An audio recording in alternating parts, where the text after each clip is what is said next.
Hello, everyone. My name is DISHAYNA Perkins, editor-in-chief of Kentucky Good Vibes Magazine, and today I have the pleasure of interviewing Miss Symone Royale, singer-songwriter. How are you today? I'm good. I'm good. Thank you so much for having me. Oh, you're most certainly welcome. So today we will discuss your journey of um, doing your music and what else you have in store for us in the future, and pretty much go from there. For sure. So my journey really started like a lot of artists in this industry. I started in church. Mhm. My parents saw that, how natural it came to me being on stage, and my dad just got calls after that from performing at church. Oh, can she sing at my daughter's wedding? Can she sing at this funeral?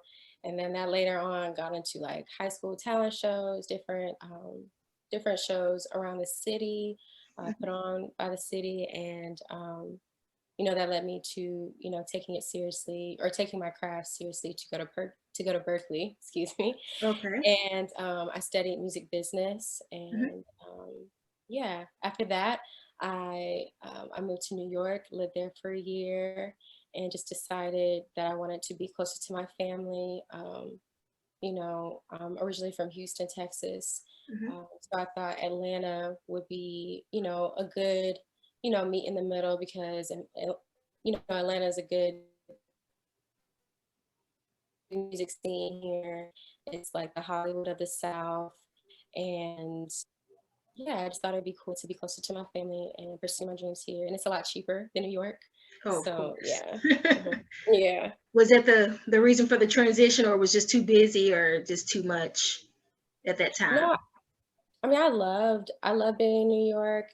I love the pace there. It really helps you um just see what it takes to hustle. Like, you know what I mean? Mhm.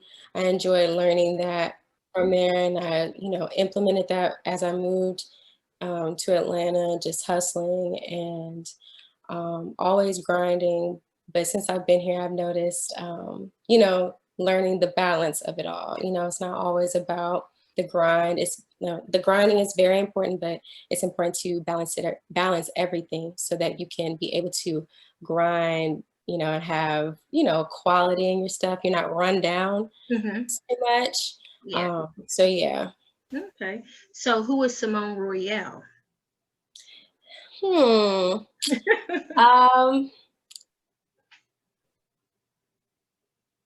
Simone is edgy. She's very loving and caring, but you know, I feel like a lot of people think I'm this like really soft person because of how I talk, and you know, I'm not aggressive or Mhm. whatever. And I think a lot of that aggression comes out in my music. Okay.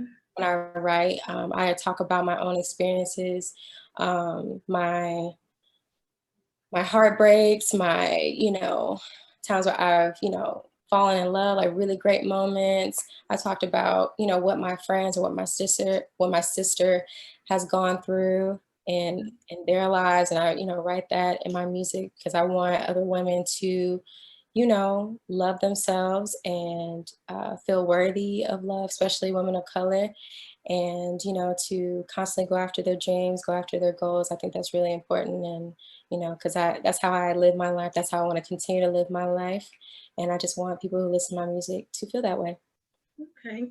So how long have you been doing music? all my life.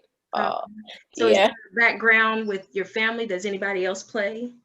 My dad, he's a trombone player and a bass player. So Okay. yeah, his whole side was in music. So My yeah. hair. You good. I was like, wait a minute, my hair. Yeah. So can you describe your sound? Like, who would you compare it to, or like what feel can we get from it? Mm, What vibe?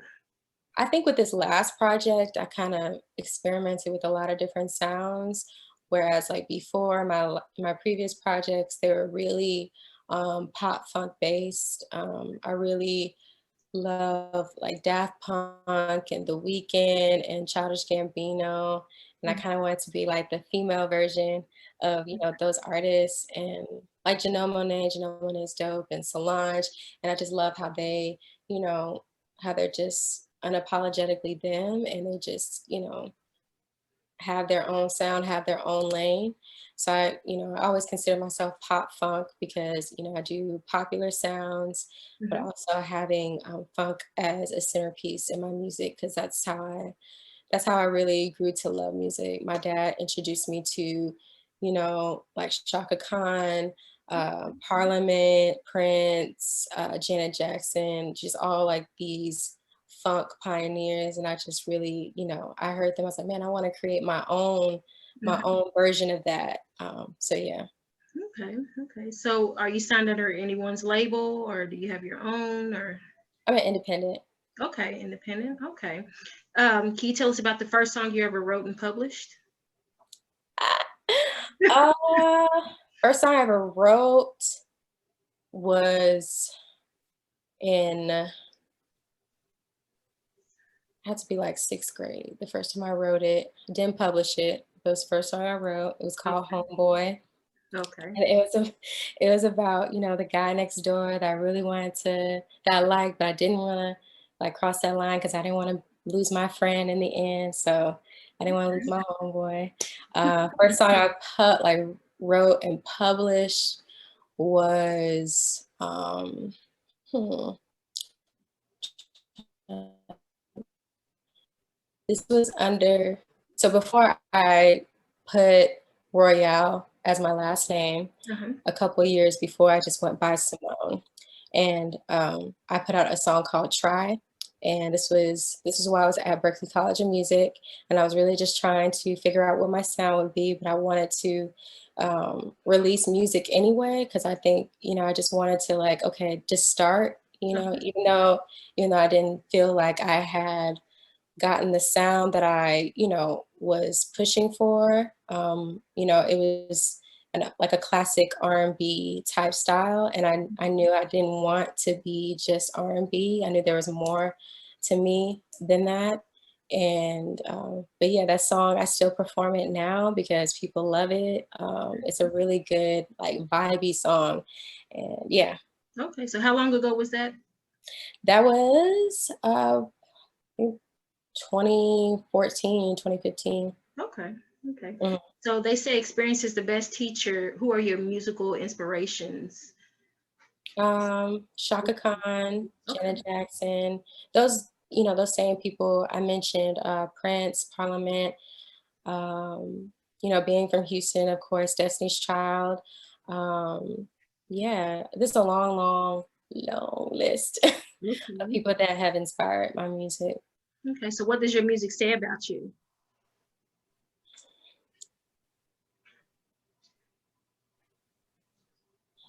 Hmm.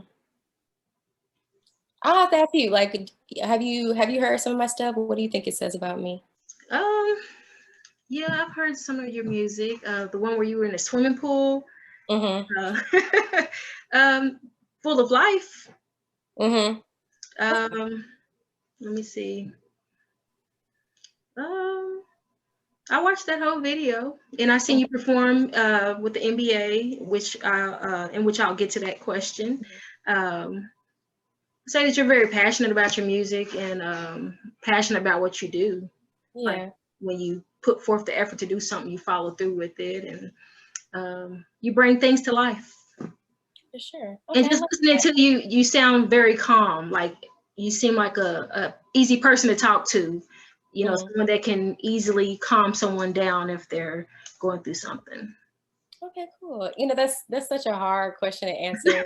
Like, it's But you like, turn it around on me. yeah, I tried. 'Cause that's a really hard question to answer about myself. Yeah. When I write the music, I at least try to, be honest about the situations I go through. And even if at the time, like they're a little bit toxic, like the things that I was thinking of the time at the time were Mhm. toxic. And you know, I'm I'm honest, and I own up to, things that I was wrong thinking. Um, and now I have grown like, oh, that's not really, I think I want to continue to you know, I don't want to be in that state of mind, but I at least want to be as honest as possible, be myself in my music, and I want people to know that about me. Okay, so where all have you performed? That's a long list. Like, you mean, Well, that's good like, that you can say it's a long list because a lot of people just performed in their town, but you said you've been to quite a few places, so. yeah, I performed in, of course, Houston, Atlanta, Florida.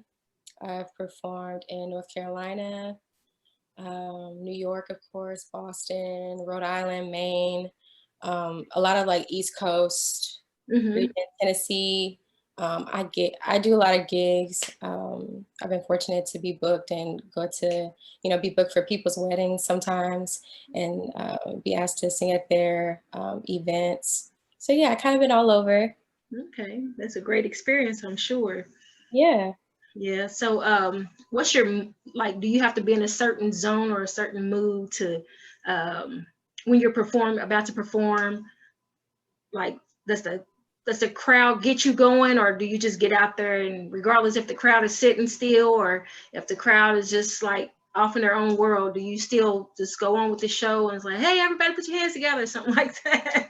Yeah, I mean, I've always felt that it's the artist's job to entertain, excuse Hmm. me, to entertain the crowd, not the crowd entertaining the artist. Hmm. And sometimes you do have like a sucky audience that doesn't want to,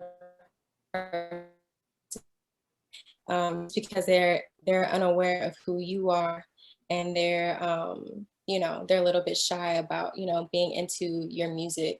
But that's just kind of the way it goes, honestly. So you just try to fight through it, and you know, I love performing, I love doing music, so I'm gonna have fun regardless.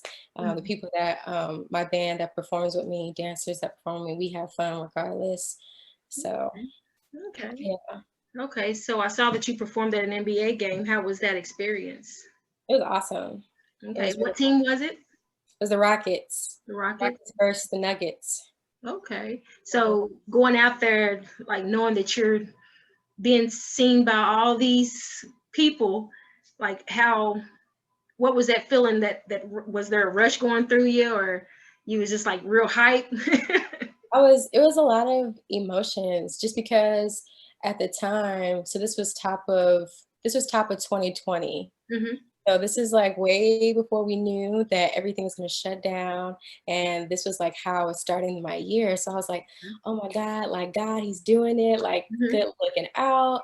And I hadn't been back home in a couple of years, so I just felt like so emotional, so grateful of my growth, you know, leaving home, been away for a couple years and coming back and seeing at an NBA game.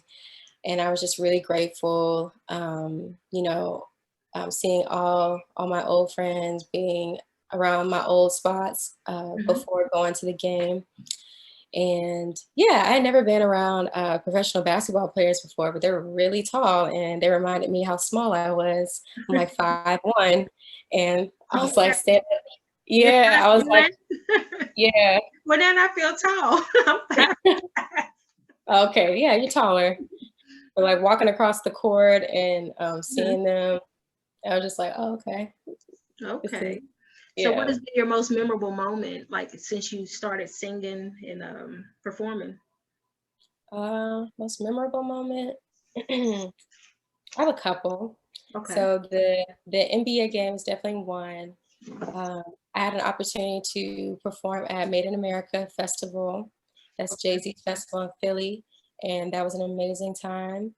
Um, Another one is my first EP release party. I was new in Atlanta. I had never released a project before. This was something that I had worked on for like 2 years, Hmm. because I was just, you know, honestly just afraid of how it would come out or how it'd be received. And, um, you know, just the love and all the people that showed up at that release party, it just kind of it just gave me, you know, that motivation to like, okay, like we can keep going. We can, you know, because a lot of times even me, like I'm like, damn, like I don't, what if this isn't for me? Like, what if God doesn't have, you know, have this? what I've always thought would be my life, or you Mm-hmm. know, what if that's not the case? And I feel like he always like drops like a little opportunity or a little moment. It's just like, no, like keep going, like you're doing Yeah. the right thing, just keep going. And those three moments, among many others that I can't think of right now, but those are the main three moments that, I feel like was my like, keep going, like you're doing the right thing. So. Okay. So what's life outside of music? Like what do you do as hobbies, interests, or anything? Mhm.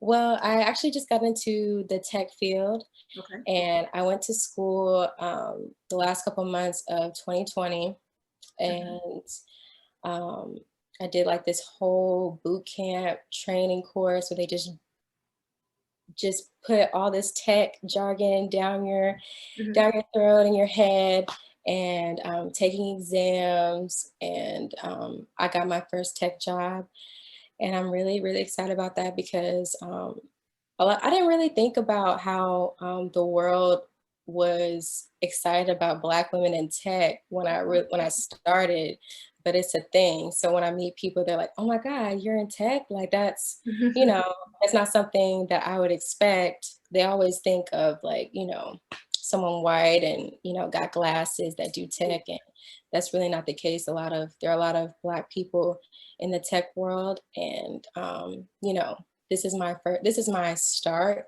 and I'm really excited of the plans that are slowly moving in the future, and for me in tech.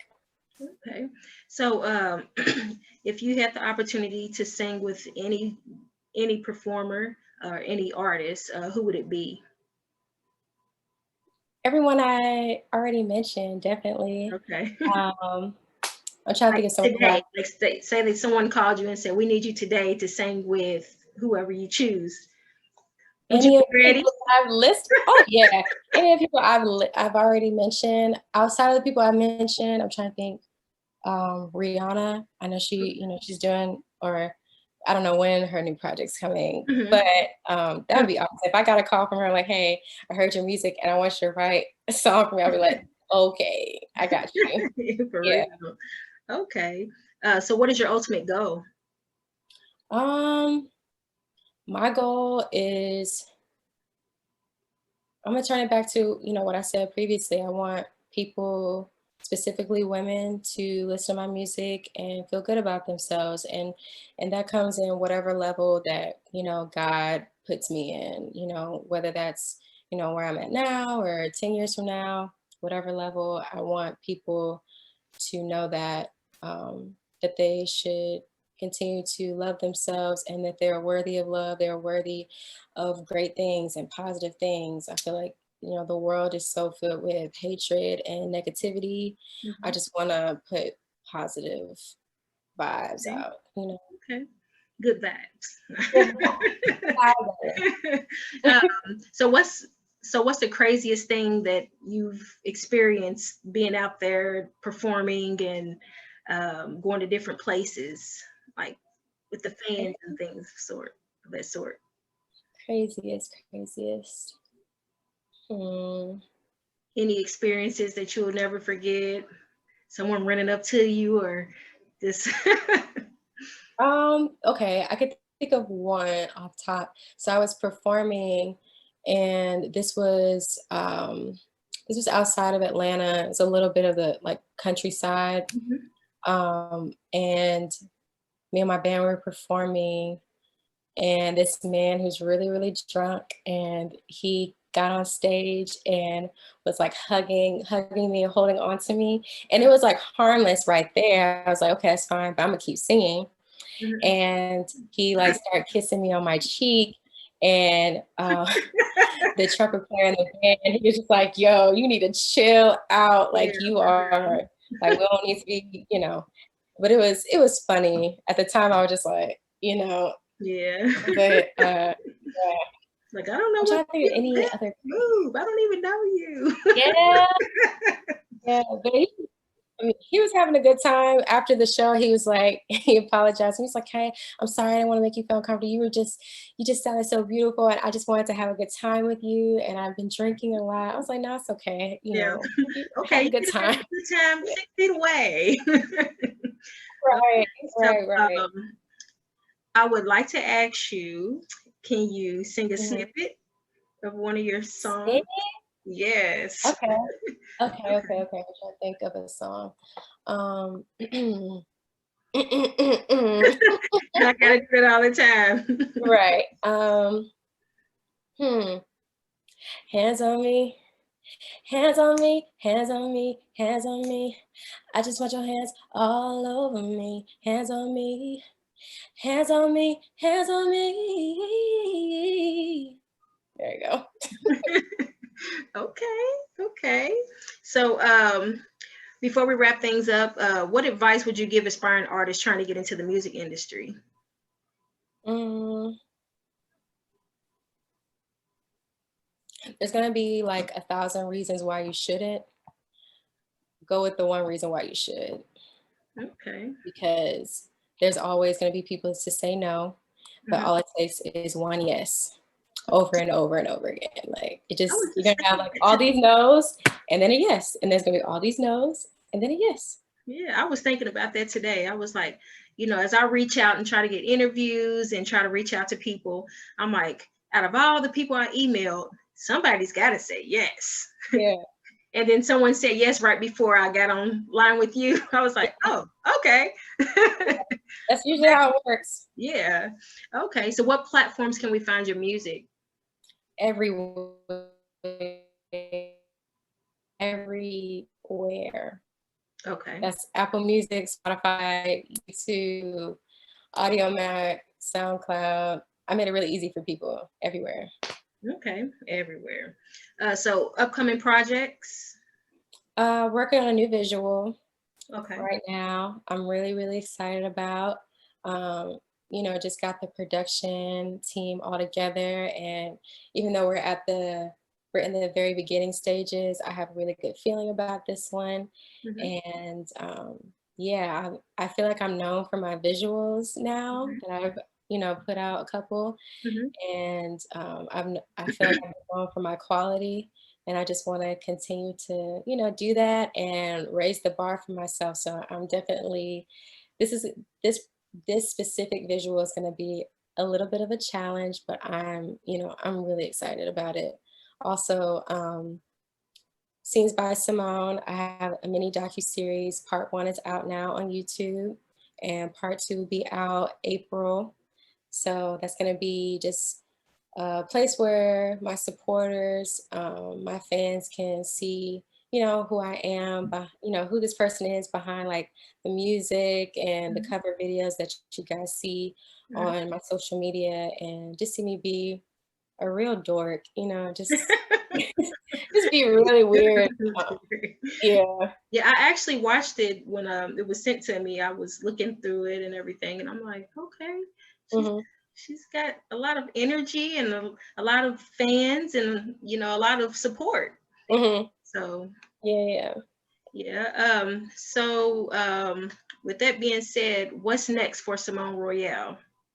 What's next? What's next? Well, like I said, new visuals Mhm. coming, and a new part 2 of the docu-series. Um, New music, of course, but I don't want to put a date yet. I'm still like, I'm in a good place in my writing, where I don't have a date Okay.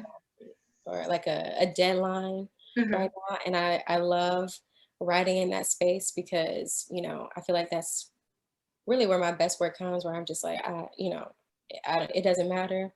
I'm not trying to like meet anybody's deadlines. And yeah, I've been creating some really cool stuff, and I can't wait when it's ready to be heard by, everyone. So you give all the dates and the time frames of when the project should be done. You're in control. Yeah. Okay. Yeah. Okay. Mhm. Okay. So with that said, we will wrap up this interview, and I really appreciate you for tuning in and stopping by Kentucky. Good vibes. Thank you And again for having me. I look forward to hearing your new music and checking out documentary 2. Mm-hmm. You said it's on YouTube. And what is that? The link, Symone Royale, just Mm-hmm. docu 2. It's just if you go under my YouTube, Symone Royale, it's going to be the first video that pops up on the homepage. But it's Scenes by Symone mini docu series part 1. Okay. And how can people reach out to you, like book you for performances or um, do interviews or whatever? Oh, for sure. So you can find me on my social media at Symone Royale, and on all of the platforms, I have an email address in the description, or not the description, in the bio, or, the form of contact Mhm. in the bio. So yeah, Okay. Symone Royale music at gmail.com. Okay. You have such a calm voice. It's like it goes high and it goes low. Mhm. Yeah. It's weird. Someone told me that my voice sounded like a porn star, and I didn't really know how to take that. And I was like, okay, like, what do you say to that? When you Thank said you. that, when I just pictured Hotel 6, that movie.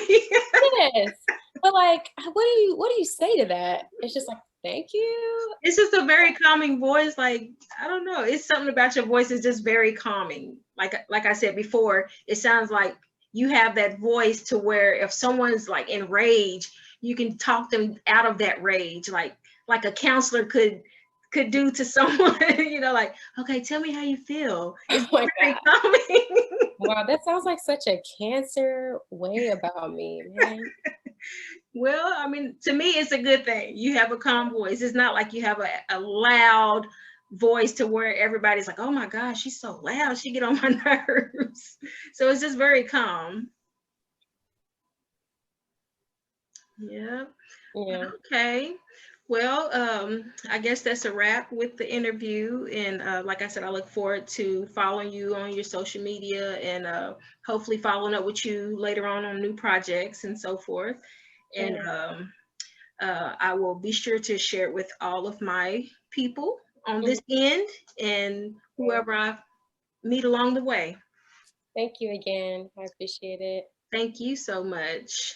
And that concludes the interview. Thank you. Thank you. Yes.